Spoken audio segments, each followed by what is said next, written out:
We're comparing meditation training to general relaxation training, and we hypothesized that there would be an advantage for the meditation group in terms of enhancing wisdom, in terms of improving psychological well-being, and also in terms of improving sensory and cognitive function among these individuals.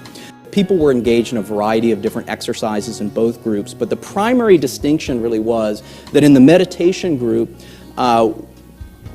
participants were given instruction, given training, given advice on really focusing non-judgmentally on the present moment.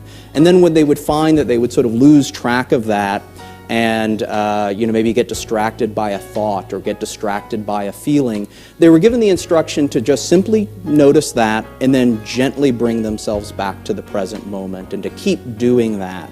And so in the meditation group, that was emphasized a lot. It was emphasized every session, constantly. And then in the relaxation group, we tried as best as possible to not to give that instruction, and that really was the primary distinction between these two. We do see some effects when we start looking at psychological well-being, particularly for generalized anxiety and perceived stress. We actually see kind of medium effect sizes. Pretty impressive changes. The relaxation group, just since we don't have the graph, didn't change very much after the intervention, but the meditation group did change quite a bit on a number of different ways of scoring the Wisconsin card sorting task. And some of these effect sizes are pretty good size. If you actually look at the interaction plots, they're pretty impressive. We start out with kind of some psychoeducation about mindfulness and meditation, and I know then Mark started first with kind of a very basic meditation. So people were just focusing on the breath, and they were directed to kind of pay attention to that, and then if they got distracted, to just gently bring themselves back to the breath.